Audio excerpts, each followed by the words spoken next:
Morning, everybody. Indeed, a great privilege to join this experiment and this forum and discuss how to deal with exceptional challenges in exceptional times. That is, how to manage crisis and perhaps also how not to manage crisis. In my intro, I will try and draw some lessons on what the past crisis, especially the Euro crisis, and their management tells about the present crisis. I will first focus on some lessons from the Euro crisis and then turn to the current situation, how the current crisis differs from or has similarities with the Euro crisis. But before dwelling into that, let me reveal the angle or the standpoint watchtower that where I'm looking at the crisis from. This is the view from my office. It is definitely a European standpoint from eastern Finland, quite close to the Russian border, and you might say that there is a peripheral Finn at forced telework. I'm referring also to chapter 2 of my book, which is entitled A Peripheral Finn in the Capital of Europe, where I explain why and how I became an accidental financial firefighter during the Eurozone crisis. And talking about my book, I will start with that. Holger Macmillan is now publishing my book, as Eric said, Walking the High Wire, Rebalancing the European Economy. I wrote it in English over 5 summers mostly here in Eastern Finland. The Finnish translation was published at the end of last year, and a more detailed account of the events and lessons learned that I discuss today can be found in the book, which includes a foreword by Mark Carney. The reason I wanted to write this book is twofold. First, and let me paraphrase Robbie Robertson, the lead guitarist of the band during Bob Dylan's best times. A lot has been written about the Euro crisis. There is plenty of good stuff, but some is a bunch of crap. And as an active participant, I felt that I needed to testify and give my own account of what happened and how the Euro was saved. To give you an example, which is a key lesson, the Euro crisis was not just a country-specific crisis, but rather a systemic one. A sort of a domino theory was certainly present and at play. First Greece, then Ireland, Portugal, Spain, almost Italy too. But the underlying reasons were the large and unsustainable macroeconomic imbalances and excessive private and public debt that accumulated during the first decade of the Euro.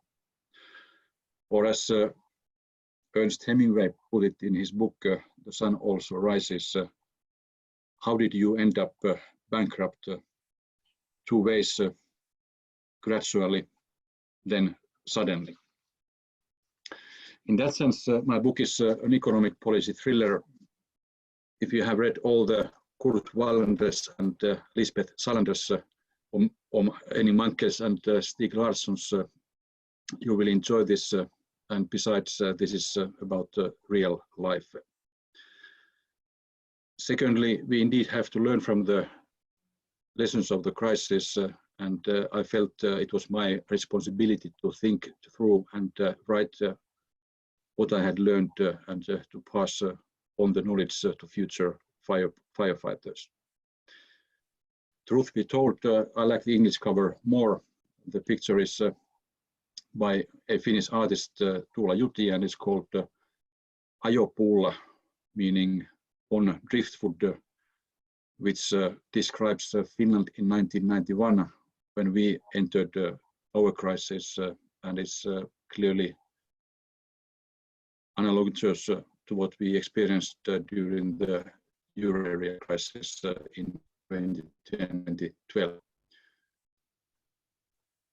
On this slide, you can see the economic history of the Eurozone in a nutshell over the past 1.5 decades. In other words, you can see the broad trajectory of the crisis of 2008-9 and then 2010-12. Then you can see stabilization in 2012-2013 and the path of recovery and growth since 2013, which is now being reversed due to the corona pandemic. And in my view, one has to ask what were the key factors for stabilization at the time. And I indicate three. First, the creation and use of the comprehensive crisis response by the Eurozone, especially the Eurozone financial firewall, which started as the European Financial Stability Mechanism facility and was during the crisis turned to a capitalized international financial institution, which is called the European Stability Mechanism, or the ESM, which is a very sturdy financial institution. Second, fiscal consolidation, when many euro area member states had lost market access or were about to lose market access, was important, and fiscal deficits were brought from 6 to 7% during the financial crisis to 3.2%, and now in the recent years to 0.5% or 1%. And the third, of course, the European Central Bank and Mario Draghi's whatever it takes in London in July 2012, followed by the decisions on the outright monetary transactions in August and September 2012. And I argue in my book that it is quite obvious that this was the turning point after the most dangerous phase of the Eurozone crisis in the spring and summer of 2012, both concerning Greece and then concerning Italy and Spain during the summer. I recall Tim Geithner, the US Treasury Secretary at the time, saying to me over the phone during the Greek elections in June 2012 that whether we are already beyond the point of no return. And that was quite significant for me because I used to learn to trust Tim Geithner's judgment and his policy advice during the crisis. That was when the Eurozone leaders finally woke up. The ECB started to act as the lender of last resort, as it should, as any central bank should. And in parallel, the European Council and the Euro Area Summit decided to reinforce the European Stability Mechanism and launched the banking union with quite quick progress at the initial stage of this project. And the ECB also then followed later on in 2014-15 with its unconventional monetary policies in order to successfully combat the danger of deflation which we faced then. You might ask why the crisis hit some countries so hard. It was an uneven process of rebalancing, contrary to what, for instance, the European Commission was recommending to the member states. It was partly perhaps inevitable because the imbalances were so large and it took time to rebalance the current accounts. But partly it was caused by the fact that the Eurozone is not a federation and it is rather only a weak confederation with weak coordination, and it was mostly the deficit countries that had adjusted, which reminds me of what John Maynard Keynes said during the negotiations of Bretton Woods in 1944. He said adjustment, economic adjustment is voluntary for surplus countries, but obligatory for deficit countries. Perhaps that's how life is, and please remember Keynes was then representing a deficit country, the UK, United Kingdom, negotiating with the Soviet agent Harry Dexter White, who represented the surplus country, the United States. And this brings me to the key aspect of the crisis and understanding the European Union and especially the Eurozone. And this is institutions and the political economy perspective. I underline that institutions indeed do matter to policy outcomes.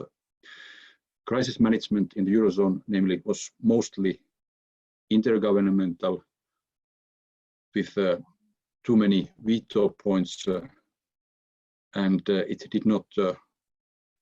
it was not based on the community method, which provides for more effective and just decision making in the European Union.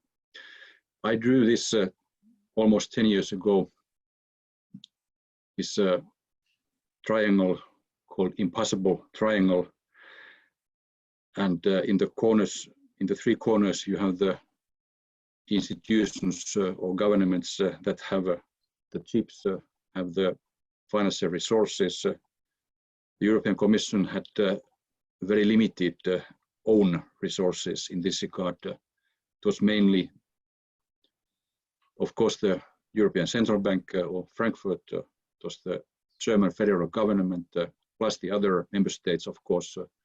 Berlin was key, and it was Washington, the IMF, who had the chips. And the point is that if every institution only follows its own principles, there would be no decisions, and therefore the Commission's role was to play a proactive broker role, to turn red lines into pink lines, and that's why policies often were not first best or economically optimal, but second best or politically possible. Let me summarize the lessons from the Euro crisis. First, a systemic crisis calls for a systemic solution. And here I point out that the European Central Bank went through a silent transformation from Bundesbank to the Federal Reserve, or from BUBA to Fed. At first, it was a pragmatic, but then also an economic philosophical transformation. And please recall also that the ECB's decisions since fall 2012 also profoundly transformed the fiscal policy landscape by reducing the spreads and providing fiscal space for a medium-term approach in public finances. Second, financial stability was badly neglected at Maastricht, and this had to be corrected in order to facilitate crisis management. We needed a big bazooka, which then became the ECB with the ESM. We needed a banking union in order to break the bank sovereign nexus. And third, we need a better policy mix between monetary and fiscal policy times, and especially in crisis times. in order to have a more balanced development of the Eurozone. And finally, as a realistic reminder, based on various unsuccessful efforts to coordinate the policies within the Eurozone, while better economic policy coordination is a worthwhile goal, member states are still responsible for their own economic policies and to keeping their economies in good shape. And before concluding a comparison of the two crises at this stage, I think, of course, we have, without underestimating the challenges that, for instance, Italy and Spain are now facing, and recalling that there is plenty of human suffering now overall in Europe, I think there is still some upside in terms of crisis management. One is that the Eurozone is clearly more resilient today than it was in 2008 or 10. The corona crisis is not caused by large macroeconomic imbalances. Banks in the euro area are better capitalized. The reaction to the crisis is quicker now than then, both by the central banks and in this case by Germany, by launching a large-scale fiscal stimulus. But there are downsides. The effect of the corona pandemic is clearly wider in scope. It's a direct hit to the real economy and to the society at large. It seemed for many like a supply shock, but of course it was and is a massive demand shock as well. And in the last couple of weeks, it has been a severe financial shock. And here, one of the key lessons of the euro crisis is highly relevant. That is, when markets panic, no matter what the original root cause is, you have to take the catastrophic risk out of the market, and you need an overwhelming force in order to stabilize the situation. And the bottom line probably is that uncertainty dominates until trust returns and the pandemic is brought under control. Let me conclude by a few remarks on the current situation. Certainly protecting public health must take precedence during the pandemic. The measures to contain the virus have brought the global economy to a sudden halt. And in this context, both governments and central banks will have to play a key role in mitigating the economic damage. The immediate challenge is to secure the financing of businesses, especially SMEs, and liquidity in the financial system. Next act will be to soften the blow, immediately save jobs and protect domestic demand. And thus fiscal policy will inevitably have to play a stronger role from now on. And it's better to do in a coordinated manner. But a comprehensive recovery of economic output and confidence will likely only begin once people can trust that the pandemic is under control. That's a matter of psychology and animal spirits, I believe. Thank you, and very much looking forward to your questions after Vance, and Vance has been presenting his thoughts. Thank you very much. Thank you very much, Olli, and a lot of food for thought. Vince, the floor is yours. Well, thanks, Olli, for your super book and also for linking very elegantly the broader discussion to the coronavirus problem. Perhaps drawing a parallel here, I mean, I was commentating on at the earlier stages of the financial crisis, and I think probably we're roughly at the stage of Northern Rock and Bear Stearns. We probably haven't had the layman equivalent yet. We're at a fairly early stage, and as Ollie said, we're massively uncertain about the potential economic consequences. I think what we can say is that we're dealing with an economic crisis as well as a human crisis, which is very wide, truly global, in a way that the financial crisis wasn't. China and India were hardly affected. So it's genuinely global, wide, very deep. We have massive deliberate withdrawal of supply under the lockdown taking place in many countries, latterly India. One question here is whether the kind of conferencing we're doing, the sort of growth of the virtual economy, is actually mitigating to a significant extent the impact on the service sector. That's just a question, I don't know, but at first sight, a massive supply shock, coupled with a demand shock as large numbers of people lose their purchasing power.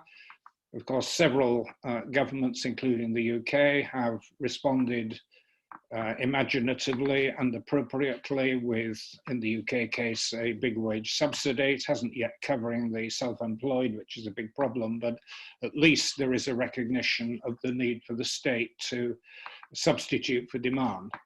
So a wide, deep shock, probably long, we don't know. It depends how quickly the epidemic spreads throughout the emerging economies, throughout the various states of the US, whether there is going to be a second wave, as has happened with previous pandemics, we simply don't know.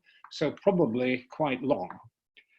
It's also worth remembering that this is superimposed on what I think we all expected to be a downturn in any event, linked indirectly to debt deflation, record levels of corporate, personal and government debt in relation to GDP, I think about 325% at the moment, but offset in part by the tax cut, which Mr. Putin and Prince Mohammed have gifted us in lower oil prices, though unfortunately not enough of the transport sector is operating to take advantage of it.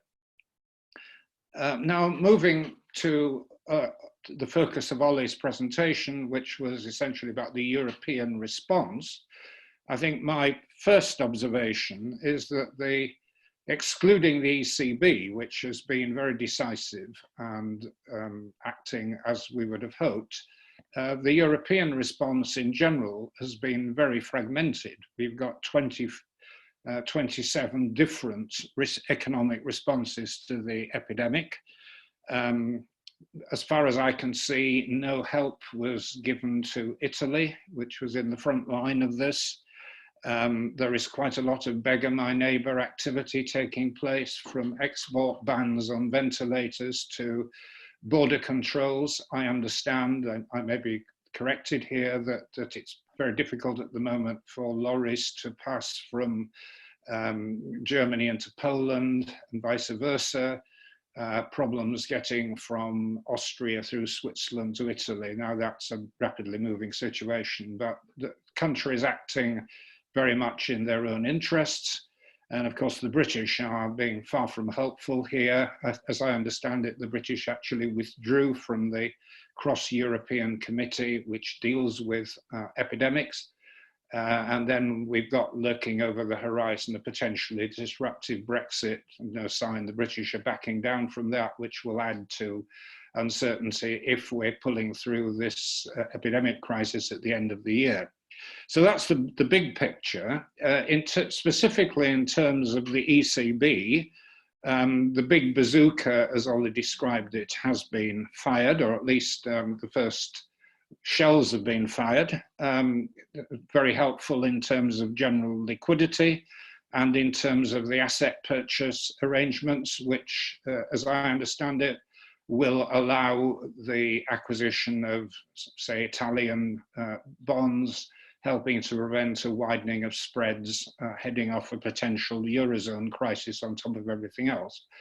But I think the key point in Ollie's comments was the recognition that we need a better balance of fiscal and monetary policy, and that means in practice aggressive fiscal policy, because the potential stimulus of the monetary action is limited. He notes in his slides that Germany is putting in a fiscal stimulus of about 5% of GDP. For the Eurozone as a whole, it's about 2% of GDP. I would guess that the British action probably is about 5%, but somebody can add to that. Now, my comment on the scale of this is that actually, in terms of what's ultimately going to be required, it's pretty small. I mean, in the first year of the financial crisis, 2009, following the crash, the British ran up a combined deficit, current and capital spending of 10% of GDP, and we're now dealing with a much bigger problem. So that gives some indication of the scale of what's coming. So I think we're almost inevitably into the kind of territory that people like Adair Turner have been pointing to, of the need for the monetization of deficits. The Japanese are already showing how this can be done. Central bank acquiring the bonds that have been issued to finance the deficit. So I think we probably need a discussion around what monetization of these deficits is going to involve. Is the ECB capable of doing it? I don't know enough of its legal provisions or indeed about the political context. But if Europe isn't able to do that, then it's severely handicapped in terms of making a proper economic response. Just finally, a word about what's happening in the rest of the world.